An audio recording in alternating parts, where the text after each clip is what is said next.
Hallelujah. Hallelujah. Hallelujah. We say shalom, shalom. Welcome everyone to House of Yah CAC. We're approaching a feast day, so it's a very important feast day, one that should be recognized and never forgotten.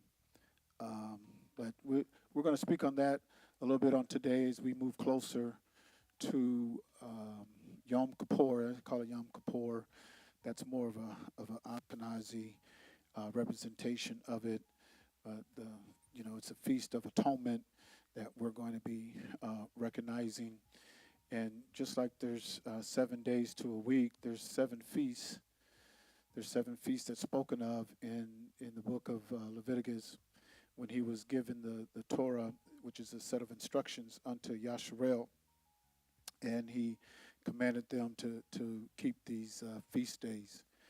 I know it's gone unnoticed a lot since Constantine got a hold of it and decided that he wasn't going to do anything that had to reflect or looked anything like the culture of the Israelites. He just was not going to do it, and that's his own saying. It's not something that I created or anybody that's before us or the previous generations or going back a few generations. That's not. We had nothing to do with that. That came through the Nicene Council, and one of the things the Nicene Council was Constantine's Creed. Another thing that came out of Nicene's Council was the Trinity. And even though the Romans and in their religion they had a pantheon of gods, but they had the doctrine of the Trinity, they were infatuated with the number three.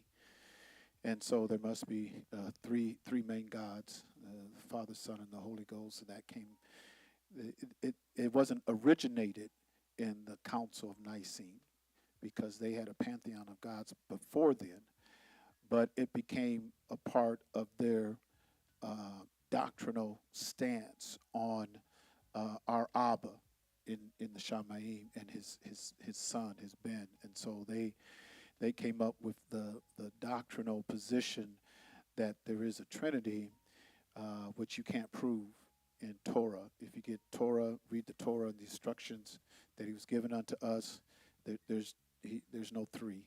There's no three. It was prophesied that his son was going to come, and he was going to send his arm of salvation, and that arm represents his son, because the arm, if you look at the arm in Torah, arm meant flesh. It meant flesh. So he sent his arm to save us, which was his only begotten son, through Akoti Miriam, who was betrothed unto Yosef. But so we are, looking at a very important time for us individually and collectively, corporate-wide, nationwide. When we talk about the feast and we're recognizing this day that's coming up, this is a national holy day.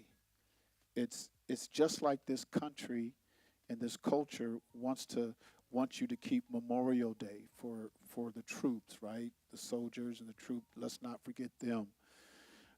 It's Thanksgiving is a national holiday for this country and for this culture. Do you know other nations don't keep Thanksgiving? Because that's not a part of their history or their culture. They keep it when they come here, and they're in the United States of America because Thanksgiving is a national holiday, and it's derived from this culture. Well, the nation of Yasharel, the Israelites, predates United States of America. And their culture is one of the oldest cultures in the ancient Near East. Not the oldest, but it's one of the oldest, going all the way back to Abraham, and even where Abraham came from. When I say Abraham, I'm talking about Abraham. Abraham. So there was many things that was represented down through time with the nation of Israel. And one of the most important ones, and a unique one, and they're all unique in their own sense, but one that was you couldn't replace it with another day. Like, well, I can't keep atonement this week. I'm gonna keep it next week, or at my convenience. This is convenient for me. That's when I'll keep it. None of these feasts that we look at in Leviticus chapter 3:23, none of them belongs to Israel. None of them, because they all belong to our Abba, Yahuwah, Yod He Ud He. That's who they belong to. And I in my study a lot of times I think about how uh, it's it's been dogmatic in my life, and I'm just looking over my life as a witness. It's been so dogmatic in my life that Jesus, we called him Jesus, Jesus Christ. How it was so dogmatic in my life that He is God. He's the Father. I don't know how they pulled that one off on us, but they said He's the Father and the Son at the same time. And I mean, that's what they drilled in us. So we just had to accept it. A lot of times we didn't know any better. We just went to Sunday school. We was growing up. We didn't know any better. You teach a child, we got children at home, grandchildren at home. You teach, they just gonna listen to you. They'll pick it up. So they drilled that in us. And sometimes when I meditate, I'm fascinated because when they're so dogmatic and pragmatic with that, but yet they're God, they don't want to do what He said to do forever. All of a sudden, I mean, their God says this is something you keep forever, but then, well, I don't have to keep it now because my God changed it and He removed it. And so, on face value, when you start to look at this on face value, you start to ask yourself questions. You just start to, wait a minute, how could this be? How could that? And so, this is one of those things that we need to really reflect on. And so I'm going to, because it comes into what we call the New Testament. It actually comes into what we call the New Testament, but a lot of times you don't see it. You're not seeing it because of the way we've been taught. And hopefully, in this teaching that we could get some of that, bring some of that out on tonight by I finish up at 9 p.m. And I might even try to go shorter than that. But I do ask you, if you have questions, please submit your questions, ask your questions, and don't think that I know it all. I don't want you to think that I know it all. So in Leviticus chapter 23, we're just going to read a few verses here, starting at verse number 26, Leviticus 23:26. And Yahuwah spake unto Moshe, saying, also on the 10th day of this 7th month, there shall be a day of atonement. It's the whole day of atonement. It shall be a holy convocation unto you, and ye shall afflict your souls, and offer an offering made by fire unto Yahuwah.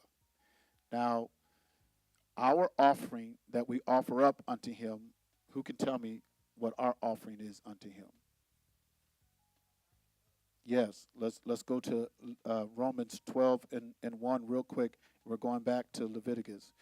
Romans 12 and 1. I beseech you, therefore, brethren, by the mercies of Elohim, that ye present your bodies a living sacrifice, holy, acceptable unto Elohim, and it's just reasonable. It's just reasonable. He's not asking you to put a P in the middle of I-80 and push it down to the city of Des Moines with your nose. He's not asking you to do that. He's not asking you to do anything unreasonable. It's just reasonable for you to present your bodies living sacrifice, because when you talk about a sacrifice, what happened? I don't want to be sacrificed. Why don't nobody want to be sacrificed? That means you're going to die. If you go, I'm the sacrifice, because wasn't Yahusha our sacrifice? Well, he died. He had to give up his life. And he looked at y'all knuckleheads, and he asked Abba if it would be possible to let the cup pass from him. Nevertheless, not his will be done. But don't y'all know he knew Yasharel? He knew y'all. He knew all y'all kinfolk. He knew all y'all. He knew how hard-headed y'all was. He knew how disobedient y'all was. Covenant breakers. He knew that. He knew how y'all hated his father. You got folks today hate Abba Yah. Because when he speaks from righteousness and holiness and being set up, I want you to be set apart for me. Why do we struggle with that? And a lot of times the reason why we struggle is you don't love them like you say you love them. Because if you loved them like you say you loved them, you'd understand it's just he ain't asking anything unreasonable for me. And when it says your bodies a living sacrifice, holy and acceptable unto Elohim, every time you get up before you leave your house and you look in the mirror, you ought to ask yourself, is this acceptable unto Elohim, unto my Abba?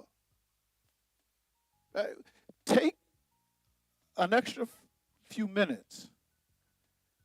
Get you more than one mirror, put one on both sides, and turn around in a circle, see front and back. Wow, what is he talking about? When those priests had to get into that laver and wash themselves on that shiny brass, they seen their backside. So you need to get in the mirror, look at yourself, and if you can't see your backside, maybe you ought to get another mirror. And then if you're showing everything, then maybe you ought to just, time out, let me go back, because I want to present myself, I want to be acceptable unto him. I just want us to know, and our children to know, you might get down with the world. You might get down with that. Abba Yah doesn't. Don't think that Abba for a minute gets down with all that junk that's out. We see him looking all kind of ways. Well, that's just the fashion. Well, let them have it. Because for me, I have to be acceptable. So Abba, do you accept this? And that's what you should ask yourself. This whole week, we ought to be searching here. This whole week. When he talks about afflict yourselves, then, and that's the fasting part of it, but if you're doing a self-examination, there might be something that's uncomfortable, and you ought to say yay and amen, because he's working on me. Don't get mad. Folks get mad, and they get mad at the one they can throw a rock at. I can throw a rock at him. What about Abba Yah? Because as a man, that teacher, that preacher, that man can't see everything. But Abba Yah does. It says his eyes are in every place, beholding the evil and the good. He sees it all. And he said, when you ought to blush, they couldn't even blush. I wonder sometimes folks come out of the house, I'm going, oh my goodness, I'm blushing for you. I'm like, what? You mean you actually come out? Now, when you're in your house, you're in your domain, your castle, well, that's your house. Close the blinds, walk around naked if you want to. That's your house. But when you come out, you're presenting your body. You got to be holy and acceptable unto him, and it's just reasonable. So when I look at myself, and you know, I don't have enough time to do all of this, but in your self-examination, Abba Yah don't want you cutting corners. And he don't want you saying, well, he's got to accept it. I don't care. Or it ain't that bad. You have to understand it. He has to accept it. And he told us in Malachi, he says, you guys offer me the lame, the blind. He says, give it to your governor, see if they'll take it. Don't bring that here. And so in order for me to be honorable, because we're coming up on the atonement, and atonement, and we're going to see that in the New Testament as well. Atonement means we want him to cover us. We want him to cover us. And we want him to cover us. In the Old Testament, the covering was the blood. It was the blood was shed for the atonement. And so when we look at our Messiah, and they play tricks on us because they'll use different words in the English language. And so we think that's what it means in the English language. But you have to understand, Shaul knew the Hebraic culture, and he knew Torah. He knew Torah than anybody in this room. He knew Torah more than that. And so he wrote, and we're going to look at it in Romans and in 2 Corinthians. He was using the word atonement.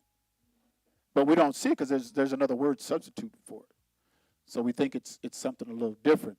But he was dealing with the atonement and what he has done for us. So any questions on Romans 12:1? It's just reasonable. Let me throw this out there.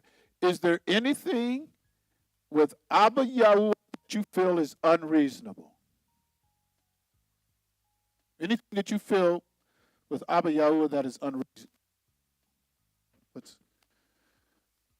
Anybody? Don't be afraid. Let's see. Anybody got anything out there that they feel might be a little that's just not reasonable? Is Abba Yah asking anything of you? Just think about your daily routine. Let me ask you this. What do you seem to struggle with the most?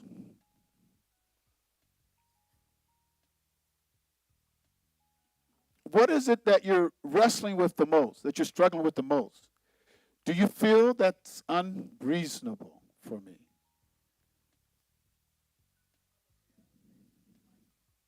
To be like him? You think that's possibly unreasonable? Is it because you don't really fully know? Who's our example?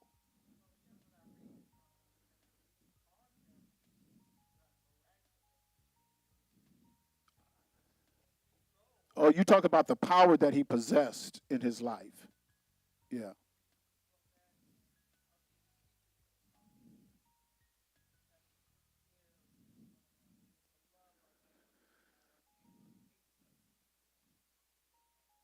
Yeah. So a lot of times when you're trying to be like him, it's kind of a tall order. I just don't know if I can, and that might be unreasonable. Because Yahusha was a man like me. I mean, he had the ruach without measure, where we get it in a measure. It's a measure that he gives unto us, but he had it without measure. But if you look at his ministry and what he had to go through, and his faithfulness unto Abba. And at the age of 12, how old are you, Noah?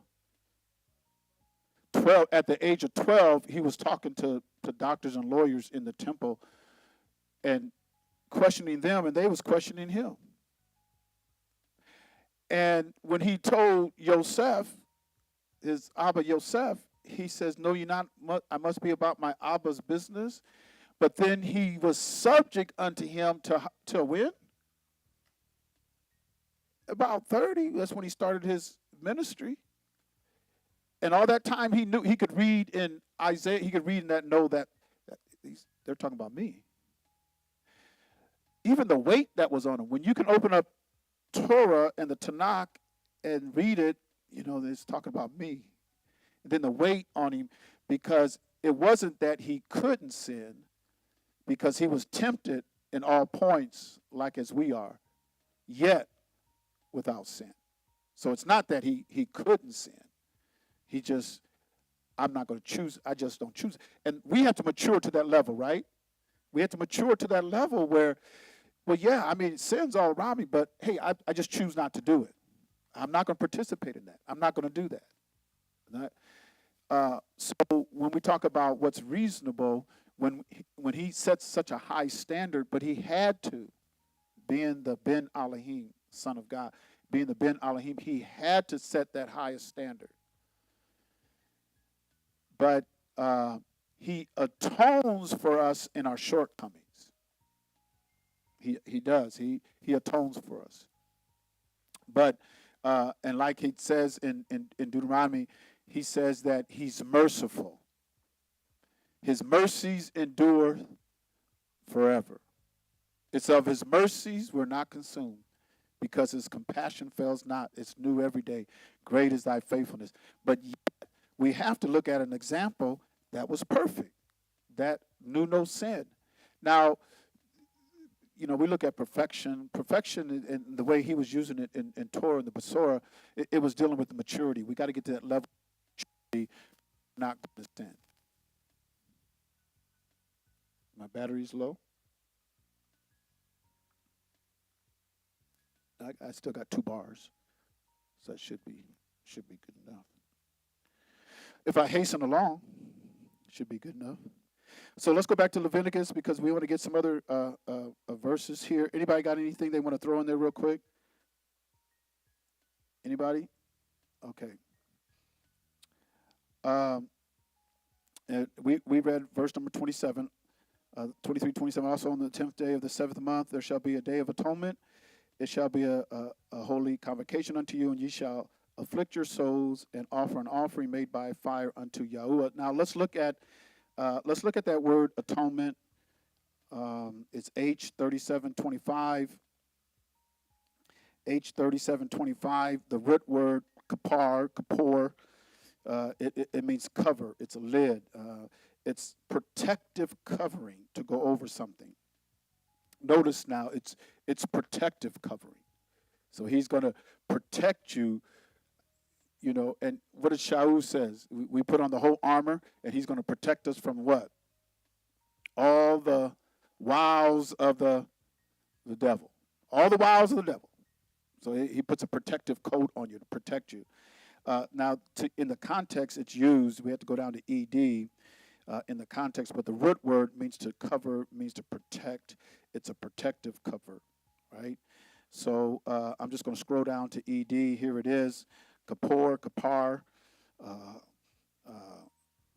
a covering over of what? Transgressions. So he's putting a protective covering over you because of your transgressions. What is he protecting you from? Judgment of Elohim. I don't ever want to forget this day. He's protecting us from the judgment of Abba Yah. Because Abba Yah says, the soul that sinneth is gone.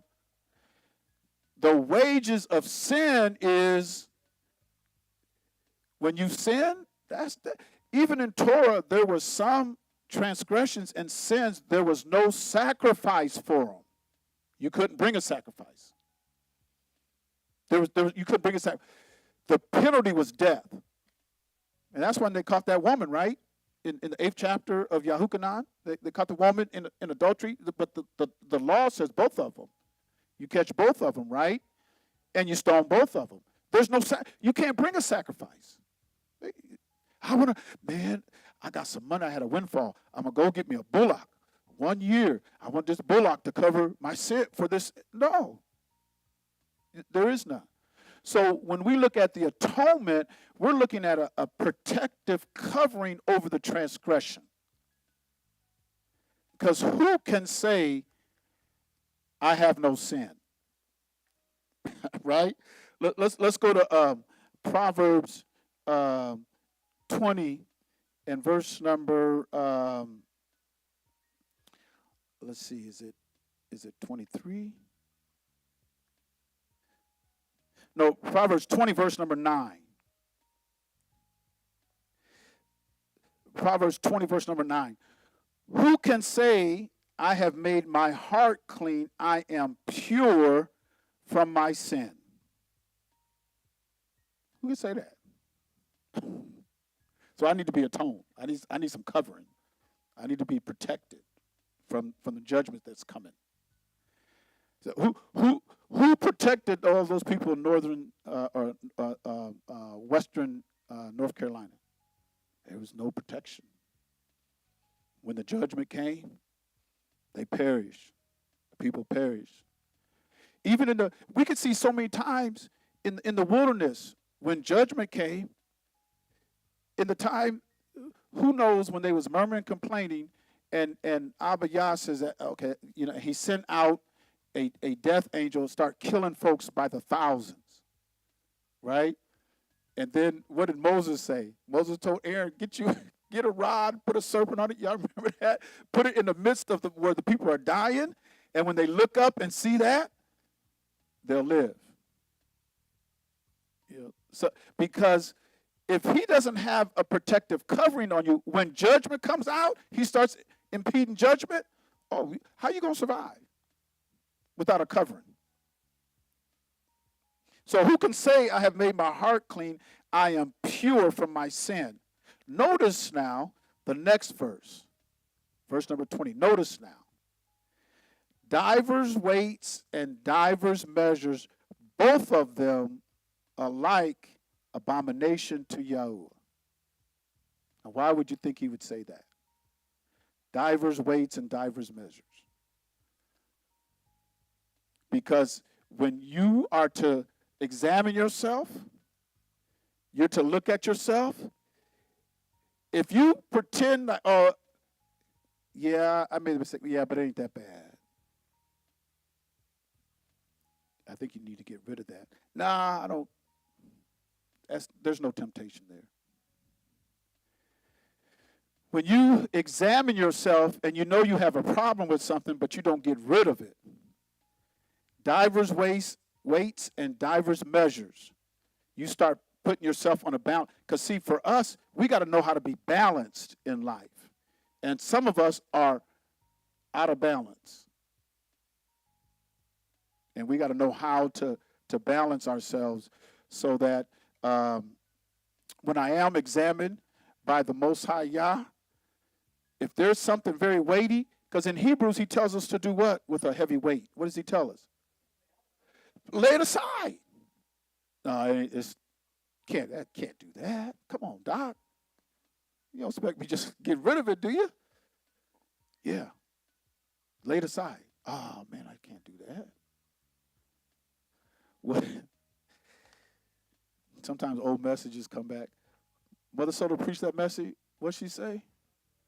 You better throw that heifer down. You better throw that heifer down. What you doing? You better get rid of that. Oh, no, I think I can deal with it. Oh. Okay, so we have to examine ourselves. And so who can say I made my heart clean, I'm pure from my sin? I can't say that. I can't say that. I look over myself. I can see, man, I'm glad the largest room in the world is room for improvement, because I sure can make some improvements here on my life. I can make some improvements because as much evil and bad things I've done, I want to start putting on my scale. I want to start putting a lot of good things. I want to start doing right, living right, working with the brotherhood, love your neighbor as yourself. Because for some of us, man, if you look at them the wrong way, they might not speak to you for the rest of the year. Oh, hey, wait a minute. Oh, forgive me. I'm sorry. I didn't know, I mean, if I would have known that, I would have gave you a smile or something. Believe me, I'd rather smile than frown. So forgive me. But you got some folks, man, you better not cross them. You better not say the wrong thing. They might not speak to you for 5 years now. And when you bury stuff, hey, let's deal with it. I'm going to bury it. Now, I'm going to let you know now when I'm buried, I'm done. I ain't going back. Now, if you go back and dig it up, like it says in Proverbs, that makes you an evil person. I think, what does it say? I think it's in Proverbs 27. Somebody could look it up. But it's an evil man does what? Diggeth up evil. Or somebody could find, I think it's the 27th chapter of Proverbs, somewhere around there. But maybe it's the wicked. The wicked man diggeth up evil. I think that's what it says. The wicked man diggeth up evil. Because if you deal with something and you bury it, you have to be wicked to go back and pick it up. Now, if Abba Yahweh forgives you for a sin, do you want him later on to go back and get that sin? Wait a minute, Abba, I thought you forgave me of that. Don't dig that back up again, because all of us know we got stuff in our closet. Hey, I'm going to bury it. I'm getting rid of all that stuff. And don't you go messing in my closet. Abba Yah can get in my closet, but don't you get in my closet. Because there's a lot of stuff. Y'all be honest. There's a lot of stuff in your closet. You got so much stuff in your closet, you can't even go in your closet and pray. Because he tells us to go in our closet, right? That's a sacred place. If you have to use a physical closet to go in there, well, then do that. But it needs to be a sacred solitude place that you can go and be in prayer and harmony with Abba Yahuwah. And Yahusha said, go into your closet and pray. You know, there's got to be a place. And I tell you what, if you commit to Abba Yahuwah at a certain day, a certain time, all the time, you commit to Abba Yahuwah, he'll show up now. He'll show up. But a lot of times, you know, we change like the weather. We're a weather bang. Just every time the wind blows, I thought we were going to meet here on Monday. Oh, that was last week. I can't remember. I'm Tuesday now. I'm Tuesday girl. I'm Tuesday boy. Oh, I can't do it on Tuesday. I'm Wednesday. Then you get to the place where it ain't there at all, you know. So if you commit to him, then he'll show up. He'll show up because he knows your heart.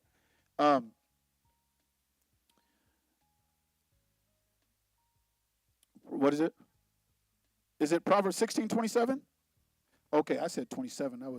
That's it. Proverbs 16:27. I said 27. So Proverbs 16:27. An ungodly man diggeth up evil. That's what it is. So, and in order to be ungodly, you have to be what first? You got to be godly. Yeah, I mean, you was doing right, but now you ain't doing right.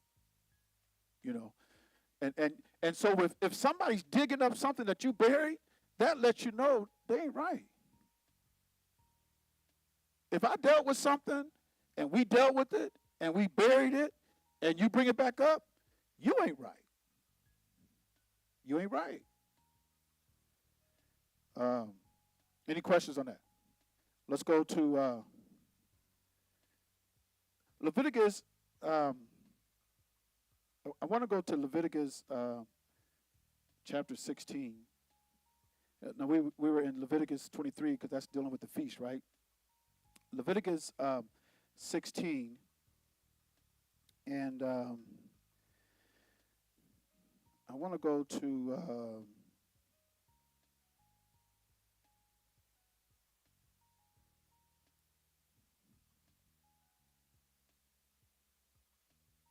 I'm going to read verse 7, Leviticus 16:7. Then I'm going to go down, and we're not going to read all of this, but I'm going to go down. But I'm going to read verse number 7, and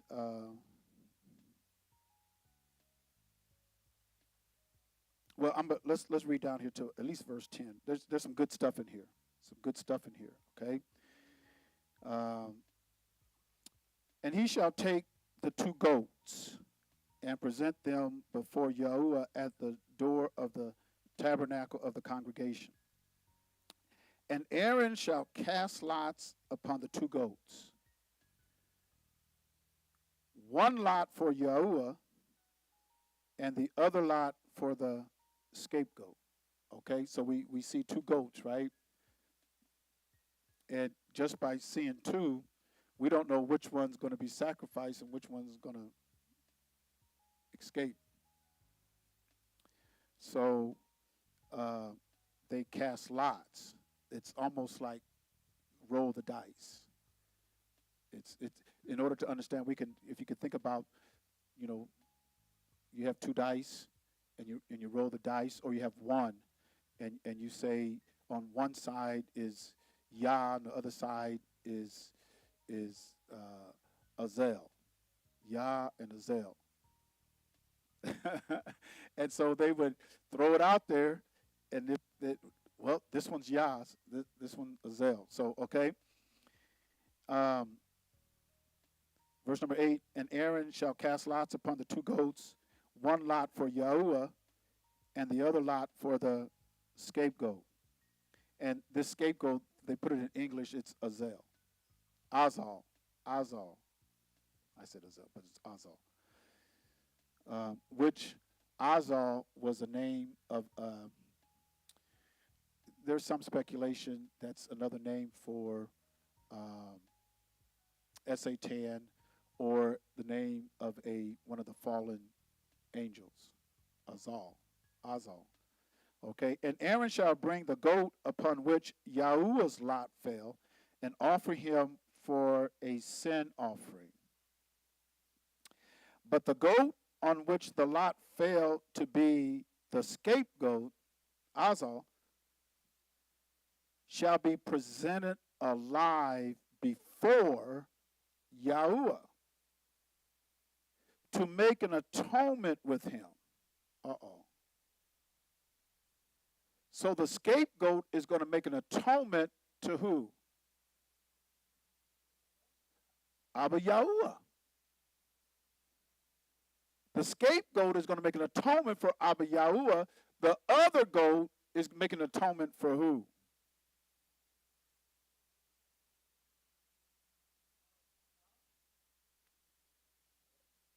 For Yasharel. So you had a goat that was making atonement for Yasharel. The other goat was making an atonement for Yahuwah. Okay, keep that in mind. I'm going to read verse 9 again. And Aaron shall bring the goat upon which Yahuwah's lot fell, and offer him for a sin offering. But the goat on which the lot fell to be the scapegoat shall be presented alive before Yahuwah to make an atonement with him. Y'all see that? Okay. To let him go for a scapegoat into the wilderness. And Aaron shall bring the bullock of the sin offering, which is for himself, and shall make an atonement for himself and for his house, and shall kill the bullock for the sin offering, which is for himself. So the bullock was different from the goat. It was different from the goat, okay? So I want to go down to look at verse 15. Then shall he kill the goat for the sin offering. This is for the people. Y'all see that? The other scapegoat was for who? For Yah. To make an atonement with Yah. All right. And he shall make an atonement for the holy place because of the uncleanness. Listen to verse number 16. This is the goat that lost his life, the blood. And he shall make an atonement for the holy place because of the uncleanness of the children of Yasharel, and because of their transgressions in all their sins. Somebody's got to die. Somebody's got to die. Now, out of these two goats, which one do you think represents Yahusha? The scapegoat?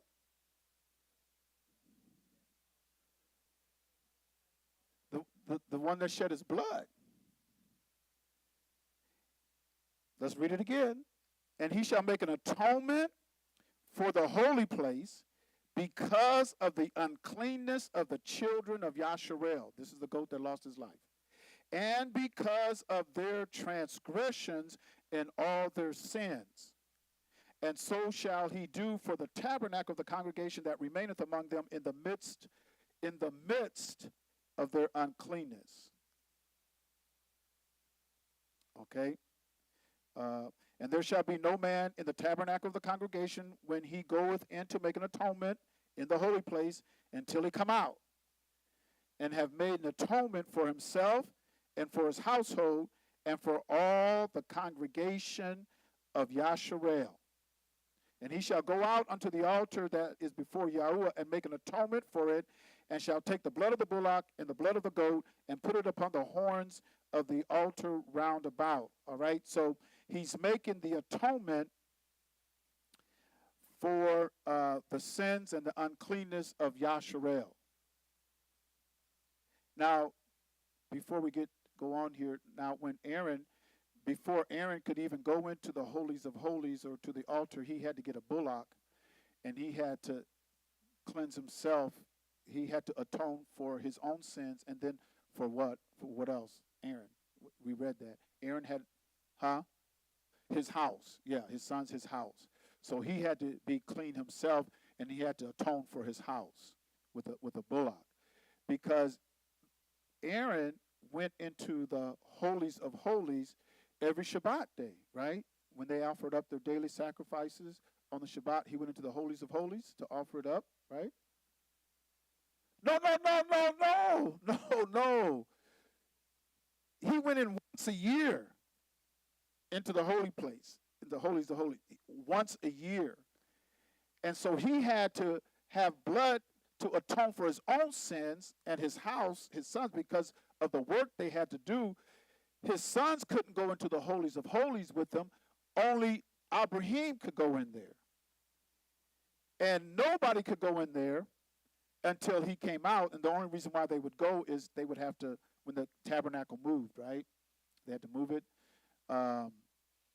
But if Aaron was not right when he went in there, because, it talks about the garments that he had to wear, and on the hem of his garments he had bells.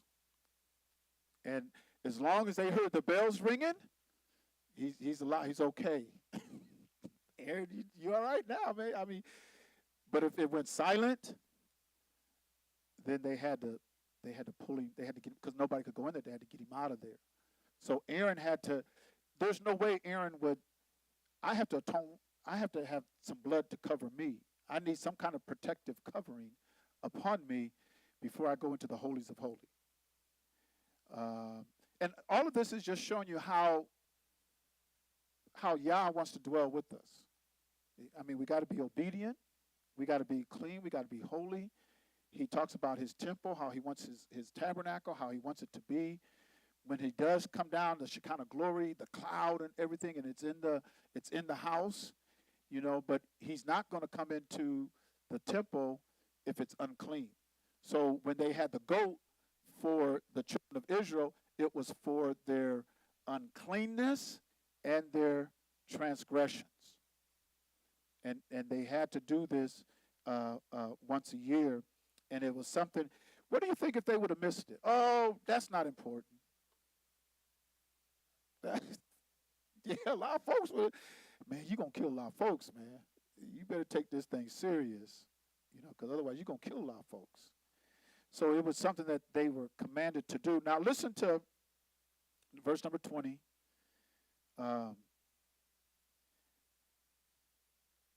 And when he have made an end of reconciling the holy place and the tabernacle congregation and the altar, he shall bring the live goat. Verse number 21. And Aaron shall lay both his hands upon the head of the live goat and confess over him all the iniquities of the children of Yasharel and all their transgressions and all their sins, putting them upon the head of the goat, and shall send him away by the hand of a fit man into the wilderness. This is how Azazel, or the scapegoat, atones with Yahuwah. So I'm going to ask you a question. How did that goat, and you have to include Aaron in here, atone for Yasharel with Yahuwah? Now, the dead goat atoned for what? The tabernacle, right? The uncleanness of it, and the uncleanness and the sins and transgressions of the people, right? Now, this one, because we read it before when he says give 2 goats, the scapegoat was supposed to do what? Make an atonement with Yahuwah. So the question is, how did he make atonement with Abba Yahuwah? The shedding of the blood was for the children of Israel, right?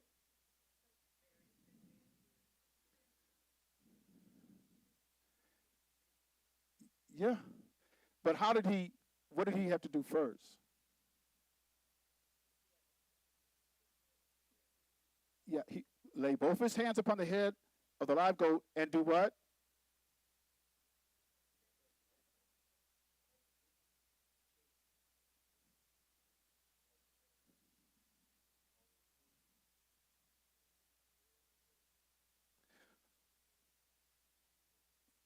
So how was the atonement made with Abba Yahuwah? Your confession, your acknowledgement of your sin. It says, and confess over him all the iniquities of the children of Yasharel and all their transgressions and all their sins. And you put it on the head of that goat and then get that goat out of here. Because in order to be reconciled, or in order to be at peace with Abba Yahuwah, an acknowledgement has to be made with him. And if there's no acknowledgement, there's no confession. In Proverbs, it says, he that confesseth and what? Forsaketh shall have what? It's in Proverbs. I think it's mercy, but somebody could look that up. It's in Proverbs. He that confesseth and forsaketh. So when you look at that acknowledgement or that confession, the forsaking part was where? Huh? Where do you see the forsaking part in verse number 21? Where do you see the forsaking part? Get him out of here. Get it out of the camp. Get it out of the camp. Lying, cheating, sexual immorality, drunkenness, drugs, profanity, cheating, you name it. Because we're going to hit some other. Get it out of the camp.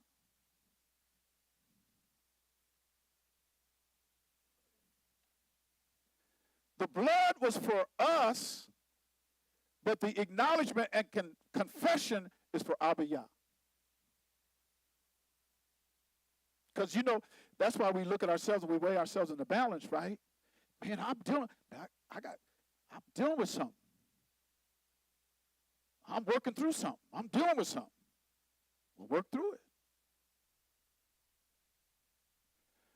The forsaking part is when it's on that scapegoat, because notice now, the scapegoat, the name is Azazel, which is, they say either fallen angel or another name for Satan. And so that should Satan be in the camp? Shouldn't be in the camp.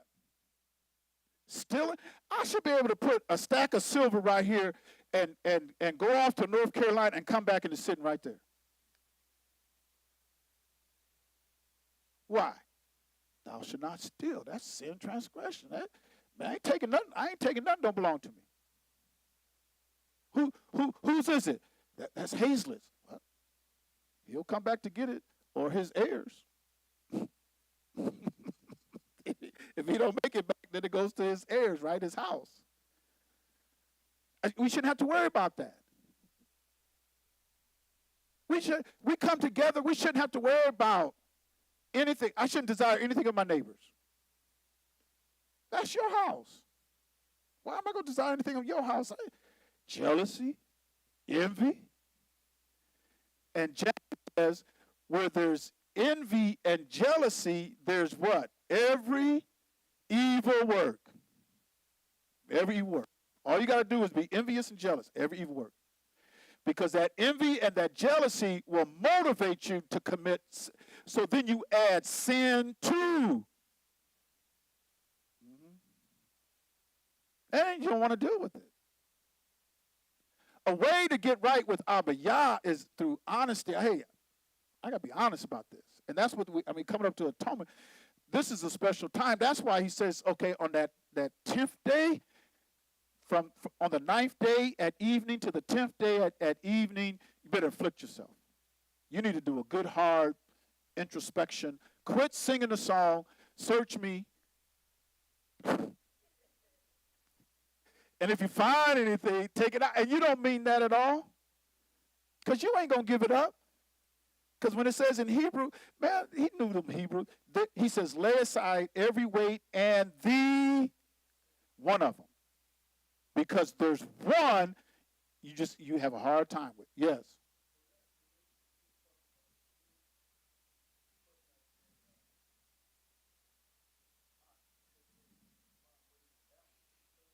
Oh, yeah. Yeah, that was Nebuchadnezzar's son. Yeah. Yeah, he seen that hand. Well, they was having a big old feast and festival, and everybody's getting drunk. And he seen a hand over there writing something on the wall. He couldn't. It was in Hebrew. He's Babylonian. What does that say? He says, you've been weighed in the balance. You come out wanting. It's a lesson for us because at the end of our road, we don't want that to be said about us. When I get to my end, I can't have that many, whatever else it was. You've been weighed in the balance. You come out wanting. And you know what? Because when I studied, Shaul was at a point in his life when he was doing all of his ministry. Now, he sat at the feet of Gamaliel. He was a Pharisee. But he was at a place in his life, when you read 1 Corinthians, the 9th chapter, in that last verse, I think it's 16 or 17, somewhere like that. He was at a place in his life, he says, after all that I've done, I myself would be what? I'm just going to get at the end of the road, if I've done all that I've done, and then I get here and I'm a castaway, or I've been weighed in the balance, because Abba Yah's going to weigh us. Well, you didn't make it. Nobody's going to want to hear that. I don't want to hear that. Nobody's going to want to hear that. You know, not when he's given us ample time to work everything out, right? Ample time to work everything out. So I want to go to Romans chapter. Well, there's a couple of things. Let's go to Romans. I want to look at Romans 5, and I'm going to start at verse number 9. Romans 5, verse number 9. Now, when how many of us know when Joshua, they went into battle? Because Abba Yah told them to go into battle, right? You're going to conquer them. And then they went into battle, and they lost thousands of soldiers.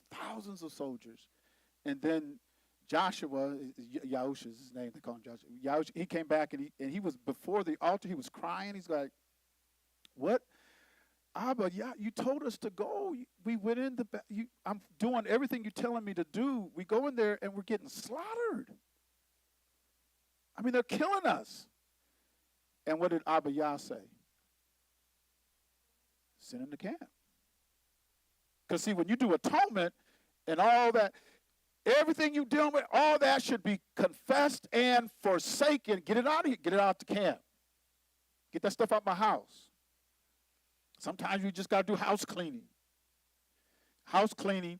If you ever want to do some house cleaning, go to Galatians 5:19. Start right there and do some house cleaning.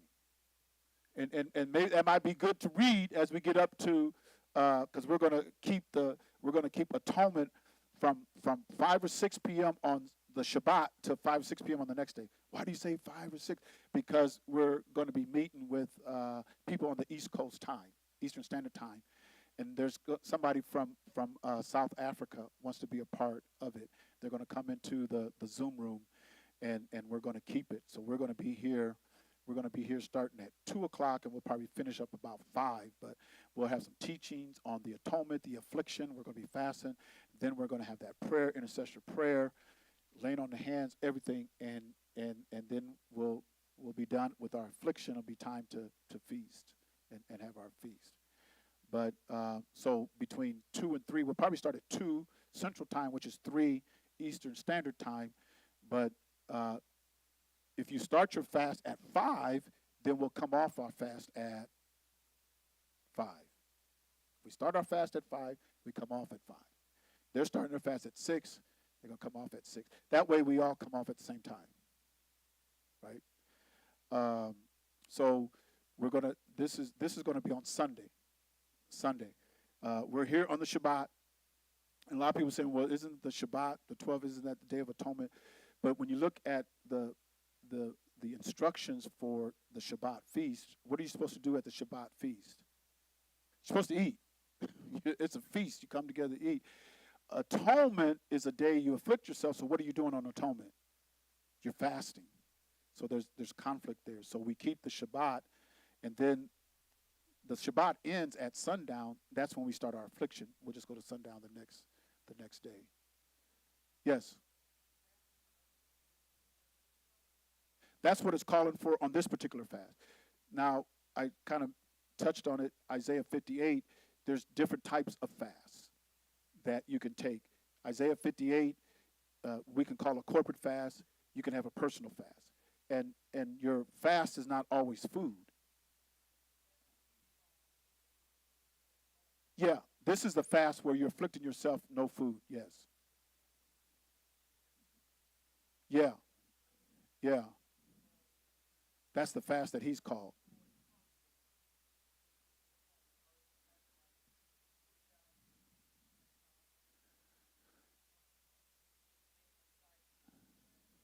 Yeah, any kind of distractions, definitely the TV should be off, and I know we have personal devices, and sometimes, our children or whatever might be trying to contact us or something, but you got to kind of regulate. Now, you have to understand this is between you and Yah now, between you and Yah. You're not going to fake him out, so we have to really be honest with ourselves.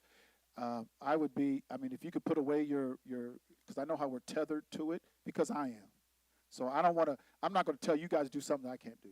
That's not right. That's y'all. Y'all do it. I ain't doing it. That's not right. That's just not right. So, and I know how we're tethered to it. So I say you have to be able to regulate it and control it.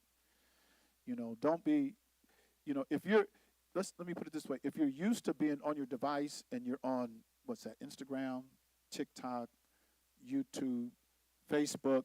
Yeah, if you're on Facebook, man, you just scroll through Facebook. Because to me, that's a waste of time with Facebook. But you can't help it, Well, that's something that you need to put away. Because that day is a time of affliction, and we're looking for the atonement. If there's anything that you're dealing with or whatever, that you got to deal with to get it out. That's why we do a lead up to it, start examining yourself and doing, and, with a good weight and balance. Don't be deceiving yourself, good weight and balance. But it's not just, I'm hungry. I went the whole day without eating. You missed the whole thing of it. Because when we come out of atonement, there should be no sin where? In the body, in the camp. There should be no sin here. This is hey, get it out. Get it out. Deal with it. Work through it. Get out. Because when he laid his hands on him, and that was on that day, once a year, get Azazel, get him out of here. And that's how that scapegoat atones with Abba Yahuwah, because on that scapegoat has all the sins of Yasharel. And the only way that the sins of Yasharel was placed on him was through Aaron laying his hands on him and confessing all the sins. Remember the first time we did atonement and GAI, and they was going through all these different. They was dealing with all the sins of Yasharel because all those sins had to be confessed and put. Because I was like, man, I didn't commit, and we had to repeat after them. In the land you did this, and I'm going, man, I didn't do that. But that was the sins of what? Yasharel, because all the sins had to be confessed and put on that scapegoat. Then get out of here. You got to go. Because if we do it right, then that sin is no longer in the camp. It's no longer with us if we do it right. It's not with us no more, unless you let it creep back in. Any other questions? Did I answer that? Are you sure? Okay, all right.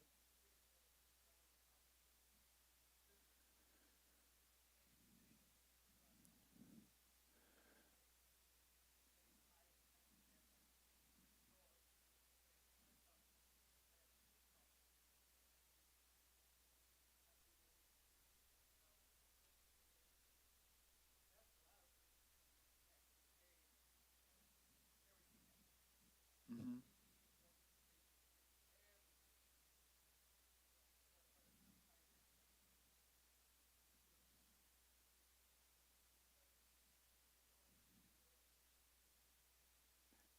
Anything that's gonna come between you and Abba Yah, you should have the personal responsibility to put that away. Now I know, um, like in the past, like you said, no newspapers, no television, and everything. And I mean, if that, I would say no television. Yeah, turn that off. You have to cut the outside world off. Whatever allows the outside world in, you got to cut that off, because this is a time of interflection with you and Abba Yah. This is a time where when we come out of this, there should be no sin. I shouldn't have no sin. Because if you go through this process and you come out and you still got sin on you, you're gonna be accountable for that sin. There ain't no scapegoat's gone, and the goat that was to cover your sins is dead.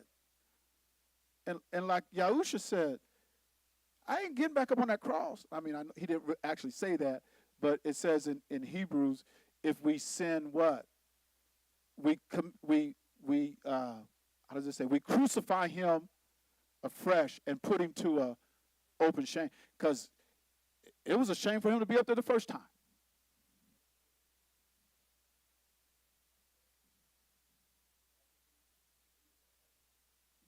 Yeah. Well, it says there's no more sacrifice for sin because he's not going back up on the cross. He did it once, and that's good enough. So when it says in Hebrews, it says there's no more sacrifice for sin, that's because he's not going to go back up on the cross again for your sins. He did it once. He's not going to do it again. The way that we atone with Abba, he shows us here. How do we atone with Abba? How did they atone with? How did that scapegoat? How did they atone with Abba? It was that confession. It was that confession, and get rid of it, and that's how you atone with Abba. Otherwise, there's no more sacrifice. There's not going to be no more sin sacrifice. So if we don't atone with Abba Yah and you sin, that sin's going to remain with you until you get to judgment.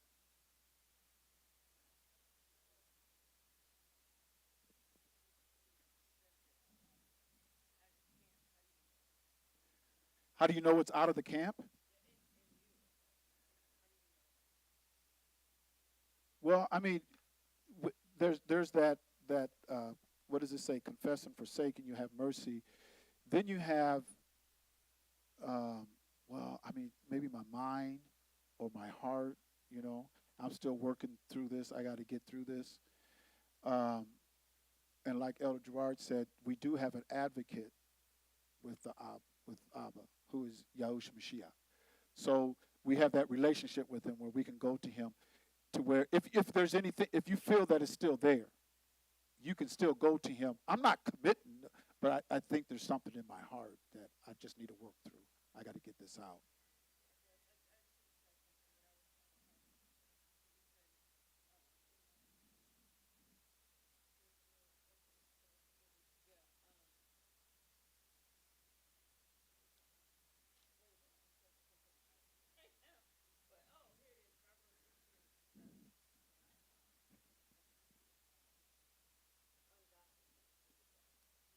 Yeah.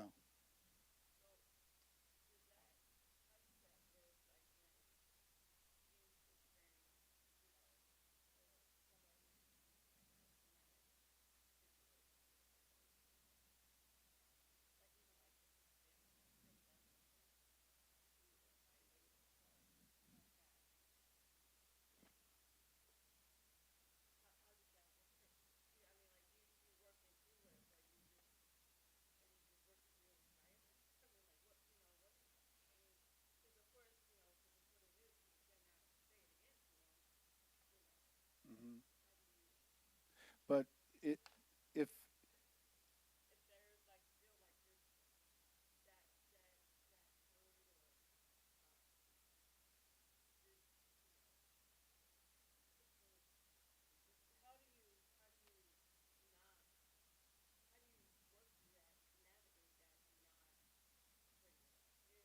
yeah, yeah. Um, that's why he gives us the opportunity to where we can like work through things. We have to deal with certain things. Once it is, as you're working through it, this is not final yet. We're not, I'm still working through this. So there's a difference between working through it and then it's buried. I'm over it. Because sometimes it might take some time. I haven't buried it yet because I'm still working through it. But once we do bury it, then it is buried. You know, that still could still be dealing with it. But see, here's the thing: if there's forgiveness, then yeah, the pain and everything is still there, but you can't charge it if you forgave. It's like with Abba Yahuwah, if I sin against him and then he forgives me for it, he's not going to charge me for it again. Now he might, I remember what you did, so it would be good if you don't go there, because you know what happened last time. So it'd just be good if you just don't go there. I've forgiven you for it because there's a difference between working through or the forgiveness and then being charged with it. And that charging is he imputed. That's where it says it's imputed to you. That means it's charged. It's on your account. That's not over. You know. So there's there's um, there's a healing process, and sometimes we got to work through that healing process, and that might take some time. But if something is forgiven, then that means I'm not going to what you did. I'm not going to bring back up. But hey, I got feelings. I got certain things in my mind, certain things I'm working through, and you know you have to understand that because we're different people. You know we move differently when it comes to our emotions and things, depending on what happens to us in our life. Something might be really traumatic to me, but to you it might not be that traumatic. But it takes me a while. I might deal with this one. Let me use it like death. Some people, it's not so much in our culture, but in other cultures, when somebody died, 2 or 3 days later, they're in the ground. Where we might take a week, 2 weeks, a month, and then for some of us, even after it's over, we're still dealing with it. We're still dealing with it because we're not, we're just not over it yet. And for some of us, they can get over it sooner. Others takes a little longer. Now, who's right, who's wrong? Nobody's right or wrong, but how many of you, if somebody died, how many of you was able to go back and what do they call it? What? Huh? Exhume. How many of you went back and exhumed that body? Nobody does that. Once they go in the ground, that's it. Now I might still, for me, Mother's Day comes around, and I don't celebrate that much. But I remember my mom, and there's still a soft place in my heart for my mother. Well, she passed, but there's still a soft place in my heart for my mom because it says, honor your father and mother all the days of your life. So as long as I'm living, I still honor my father and mother. But I ain't going to exhuming her. I ain't digging up. No, I ain't doing that. I mean, that we buried this over, but I'm still working. I still deal with things. It's, like once a year or sometimes even, and I don't know if you guys are like that, but I mean, I'm just speaking of me. There's certain things that, oh man, it's just a soft place in my heart. I ain't exhuming nobody, but I'm still working through it. So I don't know. Did that help or?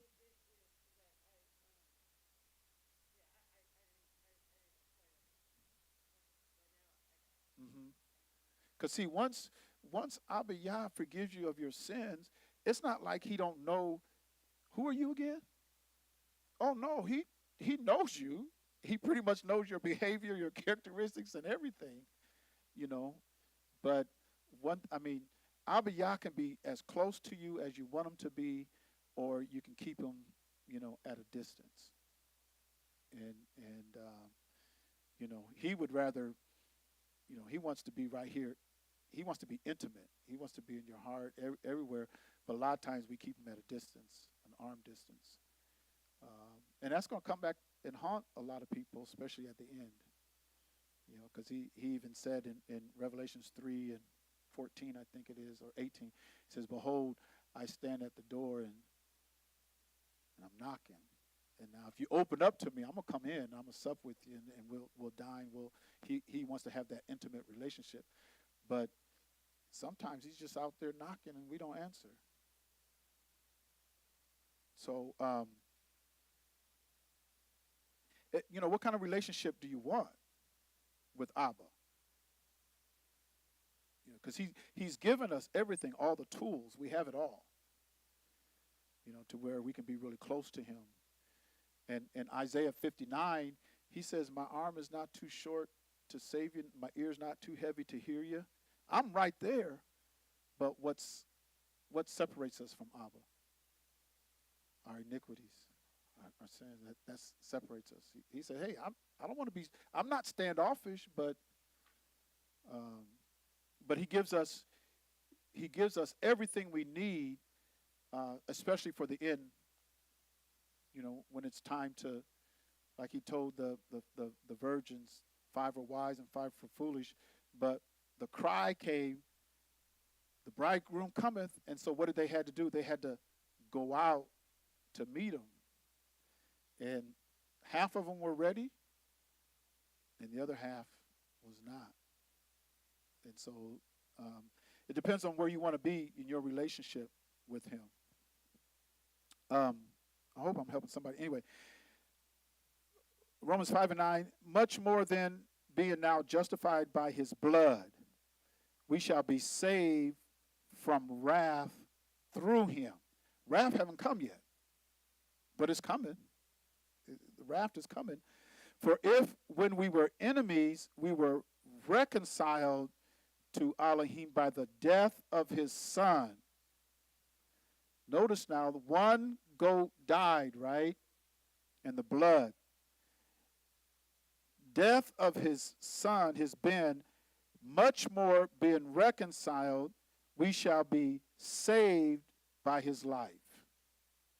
Not only so, but we also joy in Elohim through our Adonai Yahushua Mashiach, by whom we have now received the atonement. Now, in these verses here, they use different words. I want to see if you can find it here. They use different words, but they practically mean the same thing. Is there anything you see there in verse 10 and verse 11 that could possibly mean the same thing?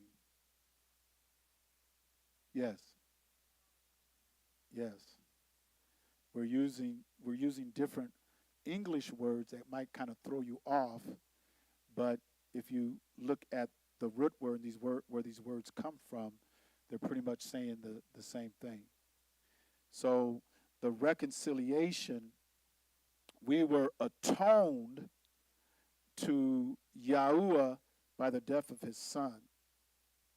And being that we were atoned, we're going to be saved by his life because he defeated death, never to die again. And not only so let's look at that, right?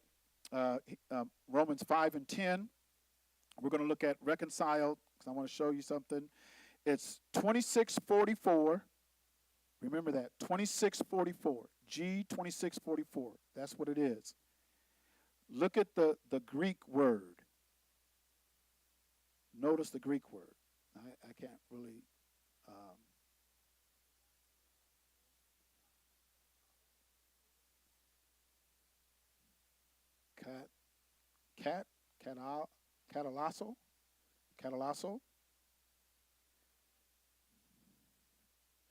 Catalasso. Okay.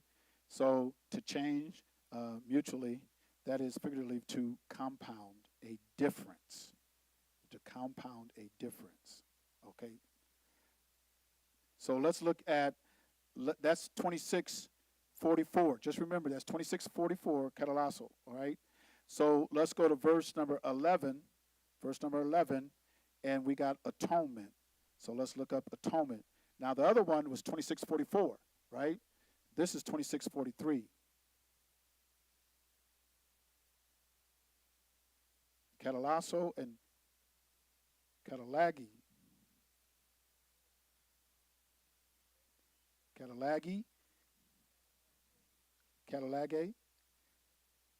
Exchange, we see that again, word exchange, right? Figuratively adjustment, that is restoration, favor, atonement, reconciliation. So, catalasso, catalage, they're almost the same word that we're using, and it is making an exchange or restoration or favor or atonement, right? So, Yahushua Mashiach, we've received this atonement or we receive this reconciliation through Yahushua Mashiach. He's exchanged what he had, and who did he give it to? He gave it to us, right? He gave it to us. So let's go to 2 Corinthians 5 and 18 and 19. And all things are of Elohim, who hath reconciled us to himself by Yahushua Mashiach, and have given to us the ministry or servants of reconciliation. So we're going to look up in verse 18, we'll look up reconciliation. There it is, G2643. G2643, catalagi. That is restoration, it's exchange, divine favor, atonement. So he's given unto us the ministry of atonement.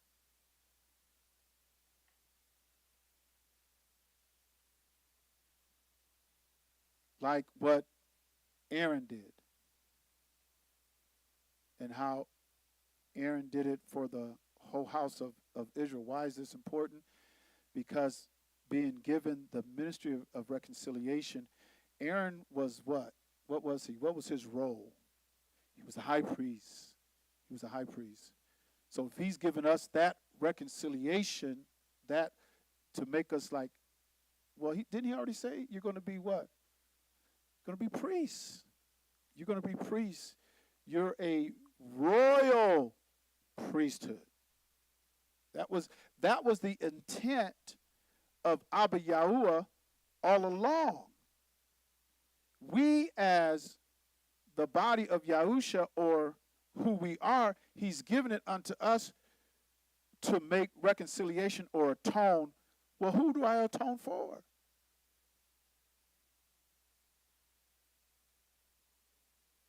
We atone for everybody else. The only reason why the world is not destroyed is because of us.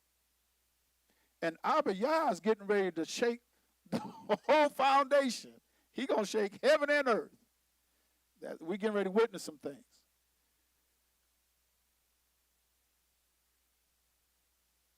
So there's things going on around the world. We don't have privy to all of everything that's going on, but he's shaking things up all around the world. It's not just Florida. It ain't just North Carolina. The same day that hurricane went through North Carolina, there was a storm that came across the Pacific that was just a routine storm, but when it hit the land in Acapulco, they said it turned to a hurricane right when it came ashore on land, flooded out the whole, it almost looked like North Carolina, but it was way on the other side, and you don't hear too much about the burning down of Italy and that volcano that is, them folks, they don't know, they could be asleep and that thing goes off. There's earthquake stuff rattling around. We're in this little insulated area called the Mississippi Valley. And we're almost shut off from a lot of stuff. There's a lot of things going on around the world. And there should be a sense of urgency or emergency within us and with our families and stuff. And you try to tell your family, you try to wake folks, hey, come on, y'all. Hey, this thing is getting real. I mean, we're coming in at the end now. This is getting real.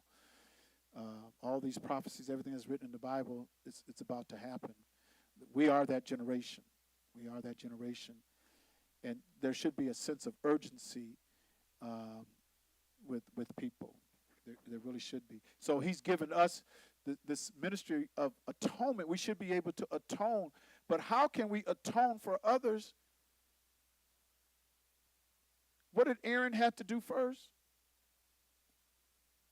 Huh? What he had to do first?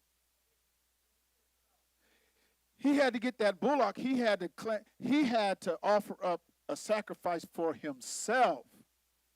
And then, after himself, then who? His house, his old house. Everybody in his house, which was his sons and daughters, his whole house. He had to, so not only did Aaron have to be atoned for, but his house had to be atoned for. Because for some of us, our house is going to get us in trouble. Y'all know how kids will pull you away. Your house ain't clean. And it's hard for us to put our kids out. It's hard. It's hard for us, but when you read Torah, because if a child rose up against mom and dad, that was it. Well, let's give them a second chance. Ain't no second chance. Because if one or two children seen what happened, I think y'all know what happened to JoJo. No, we ain't having that. No, we ain't having that. All they had to do is see it once or twice. That'd wake them up. But for a lot of us, we're going to lose out because of our house. Aaron had to do it for himself and then his house. He couldn't even work on the behalf of Yahuwah and Yasharel until himself and his house was purged and atoned for. Got to do that first.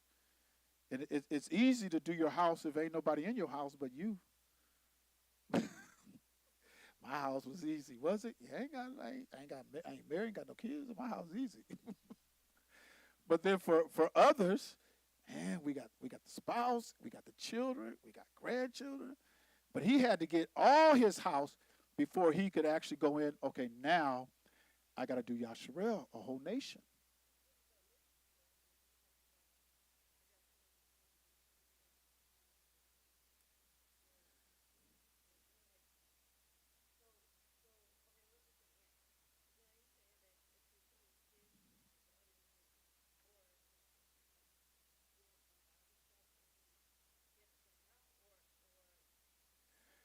Do you know, if you read in Leviticus, I think it's the 16th chapter at the beginning, what happened to Aaron and two of his sons?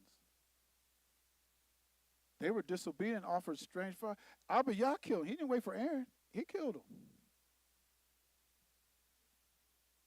And look at Eli. He didn't discipline his sons. He didn't have his house ready. I mean, his sons was doing stuff on the altar. And he just turned his head. He'd go back in his house. Hey, you see what your son's doing? They got that from their mother's side. I don't know what Eli said, but he didn't deal with it. He didn't deal with it.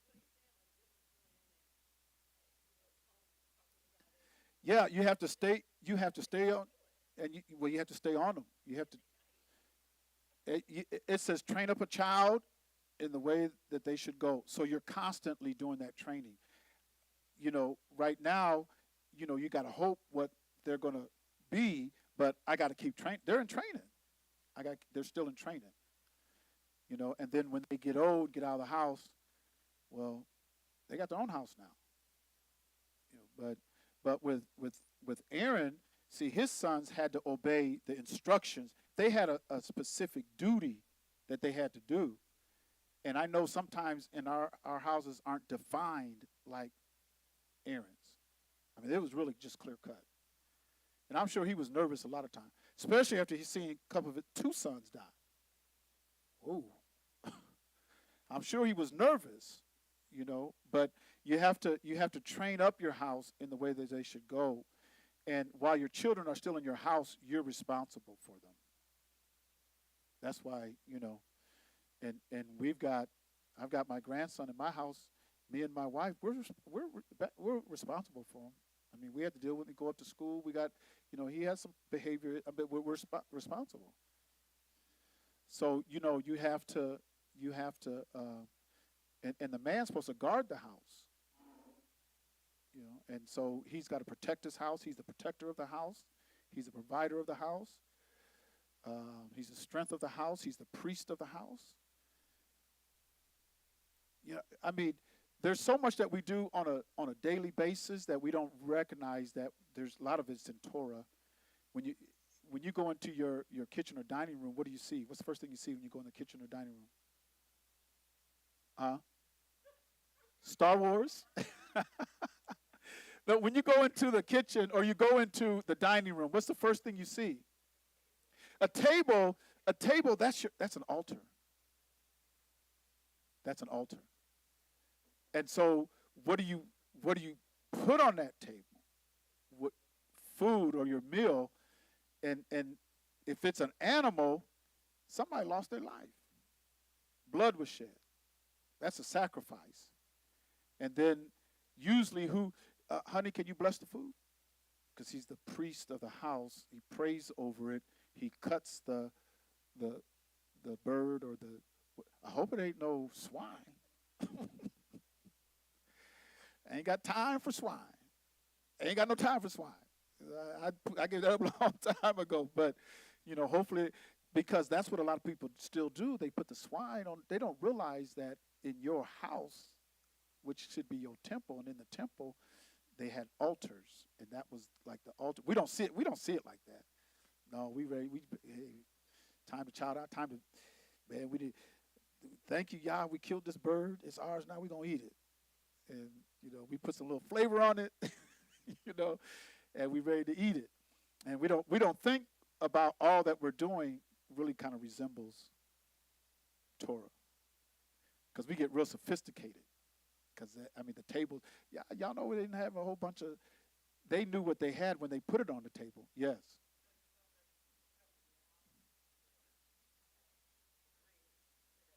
Oh, no. Not in my house. No. Mm-mm. Yeah. Yeah. Yeah. Yeah. No. And they got to respect your house. Hey, this is my house. It's my house, what you do in your house, that's but in my house, isn't that what Joshua said? As for me and my house, we're going to serve Yah.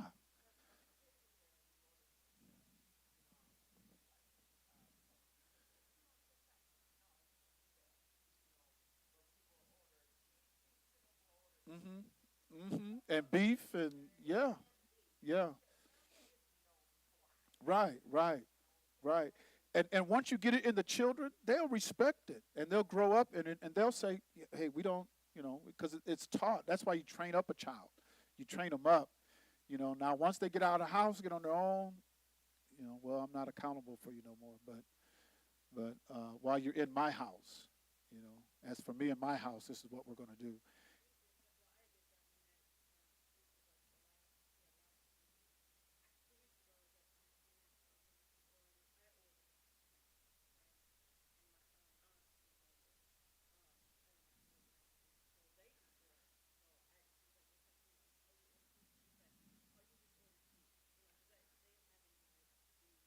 Mm, yeah, right, right. Yeah, and I mean that's okay, because you're shalom, you're peace, because hey, I have to go to sleep at night, and I got a conscience, and I don't like all that stuff on my conscience. When I go to sleep, I want to be able to go to sleep. And I have none of I want my sleep to be sweet, But when you're supposed to do right, and you don't do it, what does our book tell us? To him, that's what. If you know to do good and you don't do it, to you, that's sin. You had your hand up.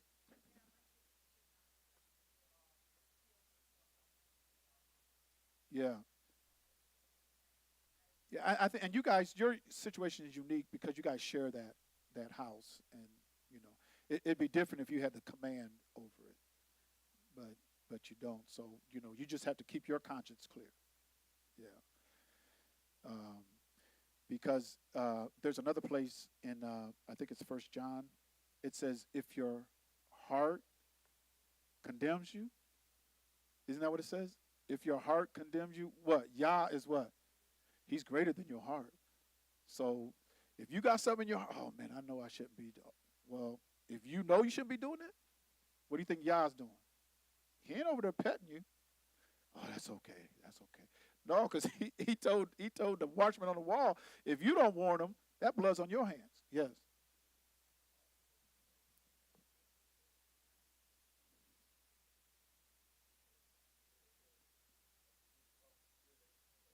Yeah. And, yeah. Your ruach should. Yeah, especially if it's in tune with if because he says we will come make our abode with you. And when you talk about Abba, you can't talk about Abba without Torah. You can't. How you gonna explain Abba? You ain't got no Torah. You can't. Then you got a spirit. Well, how do you know that spirit has to line up with something? And yeah, it. And Yahusha says we will come. We gonna make our abode with you. So if he's living on the inside, hey, you ain't supposed to be eating that. Put that down. Hey, it'll just tell you. You know what you doing going over there? Stay away from there. Come on back over here.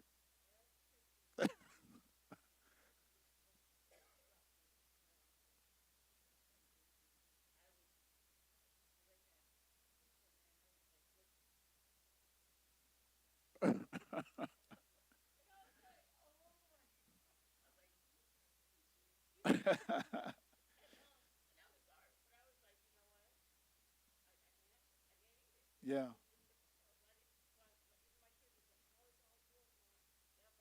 Yeah. Yeah. Yeah. It'll talk to you. Yeah.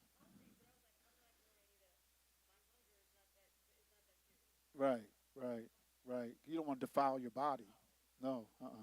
And that spirit will tell you. The ruach will tell you.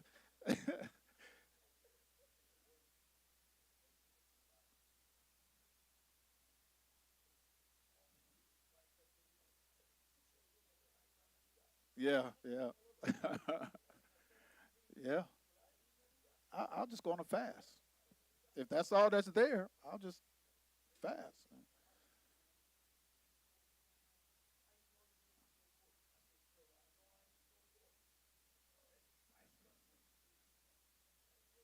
Yeah. Yeah. And you got to be careful if they tell you that because they might try to sneak something. Y'all, you know what I gave you last week? Man, that was swine on time. It was all swine.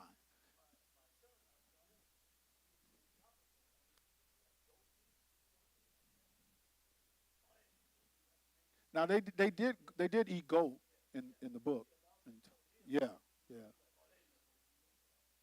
yeah. Because goat milk and goat cheese, that's actually good for you. Yeah,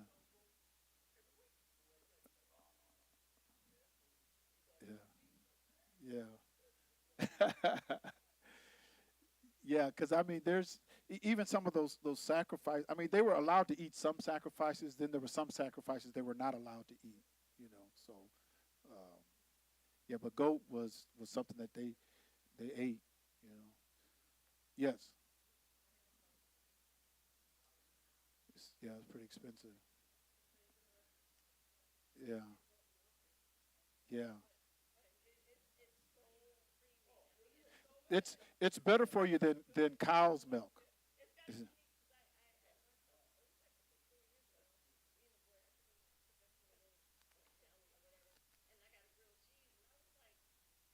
It tastes a little different. Goat cheese. Yeah, yeah, yeah, yeah. Yeah, because I think goat milk doesn't have a lot of fat in it. It's very lean. Doesn't have the fat. Yeah, yeah, and it's better for you. They said our kids actually should have goat's milk instead of cow milk, but it's so expensive. You know, it's hard to get. Um, so we have.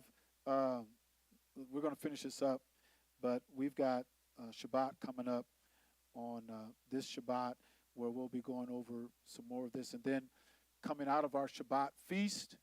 We're going to eat here, have our Shabbat feast, and then after that, we start our fast to afflict ourselves. And no TV, newspapers, turn it off, your phone, computers. Just focus in. I mean, anything that's going to distract you, that's going to come in between your um, your affliction, you know, because for me, it's no watching football, you know, which, I mean, to y'all, that ain't nothing, but to me, no football. you know. So for the whole day, for 24 hours, no football. Because that's the part of the affliction. No TV, no football, just focusing in on prayer and meditation. But for me, a lot of times I'm praying, meditating, studying the Word anyway. During the day, so I don't have the schedules that you guys have. So um, just staying in the house all day studying. I mean, that I do that. So. But for some of you, if you haven't, read some Torah. See how many in that 24-hour period. See how many prophets you can read, or if you can read. Torah is Genesis, Exodus, Leviticus, Numbers, Deuteronomy. Can you read those 5 books? Can you read the Tanakh, which is the prophet Isaiah to Malachi? You know, can you read the Besorah, Matthew, Mark, Luke, John? Just go and study through there. Um, just spend some time and I guess when you start to put mandates on people and then they don't do it, it's almost like setting you up to sin. And so if like when we had leadership before and they tell us don't do this, now if you peaked or if you did that or whatever, then it probably brought condemnation on yourself and I shouldn't have done it. But you have to know for yourself. If you read Isaiah 58 and you're saying, okay, I don't want to have no personal pleasure. I don't want to have nothing outside that's going to interfere. That might be a good chapter to read, Isaiah 58. Read that whole chapter because he deals with the fast. But fast, and you read that, fast is not just abstaining from food. Fasting is abstaining from personal pleasures. A lot of wicked things. Um, another thing would be hard for me is not being able to follow the news. I'm a news junkie. I follow the news, so I have to stay away from that for a day. Man, y'all gonna take all the good stuff from me. Oh, yeah, I know. Yeah, Yeah, but it don't fall during baseball season or basketball season. No, this seventh month. It's always this around this. This is the season. Yeah. Where you been? She said, "Is this the football season?" Playoffs. Yeah, yeah, yeah. Well, that's good. I mean, you don't follow that. That's good. Yeah, yeah.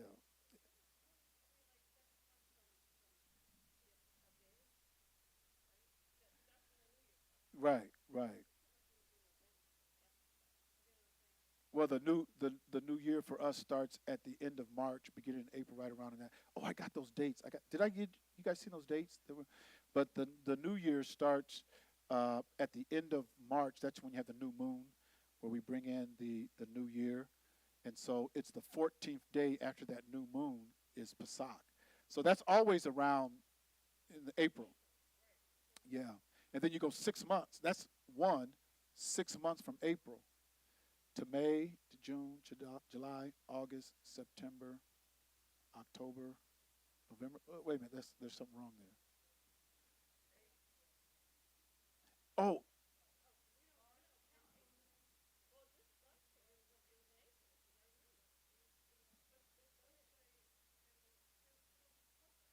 right, right. So if the new year starts at the end of March to the end of April, that's one. To the end of May is two. To the end of June is three. End of July is four. End of August is five. End of September is six. End of October is seven. Because from the time, actually it's like 6 months from the time of Pesach to the time of Sukkot is about exactly 6 months. Because the 14th day of the first month is when you have Pesach. The 15th day of the seventh month is when Sukkot starts. So it's about exactly 6 months apart. And you're supposed to do it within the season in the seasons. So if you look at our fields out there, you see the corn, you see everything. They're getting ready to harvest the whole field and everything because it's that time of year. It's the harvest time of the year, and we do it in the season. So now our the way we see the moon and everything is a little different than if you were over there. So um, but this is where we are. This is where we are.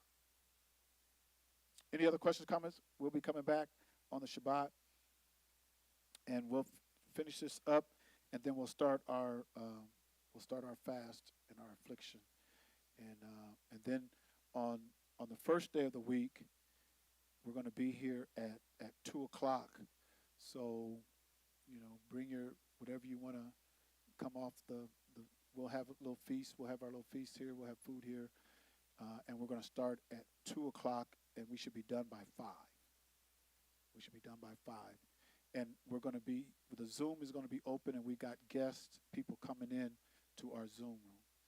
So you'll see the people here on the monitor here. And there's going to be teaching from the Zakinium, Zakin Johnson, Zakin Bateman, I think Zakin Sauls, um, Zakin Hill, Zakin Jones. So after those 5 Zakins, I think you guys will be Zakin out, and then we'll just finish up um, and go on into our intercessory prayer. So coming out of our atonement, then all of the sin should be out of the camp. There shouldn't be, you know, and then we have to, and then when it comes around to Pesach, we got to examine ourselves again. That's what Shaul says. Hey, before y'all take up his body and blood, y'all need to take a look at yourself. And he's just saying, hey, you just want to be worthy. You want to do it worthy. But that's Pesach. But this time it's atonement. And actually, if we understood the ministry that we have and how we should be, we're atoning for nations. We're the one that is filling that office of Yahusha. You know, he atoned for us, then we're atoning for, because a lot of people said he died for the world. No, he didn't. He died for Yasharel. He says that, and it says it right in the book in John or Yahukanan chapter 11. It says it right there. You want to see that? Yahukanan chapter 11 and verse number, okay, I'm done. I'm done. Starting at verse number 49, but if you look at verse 51, and this spake he not of himself, but being high priest that year, he prophesied that Yahusha should die for that nation. And not for that nation only, but that he also should gather together in one the children of Elohim that were scattered abroad. So that's the purpose of him dying, is for the nation of Yasharel, and then for the gathering of the children of Elohim that's scattered all around the world. And that hasn't happened yet. That hasn't happened yet. So, any questions? Anything? We good? All right. All right. So thank you all for coming. We appreciate all of you, and we'll see you back on the Shabbat. Thank you for taking your time to listen. And we're just gonna have a quick prayer. Elder Gerard, you just pray us out.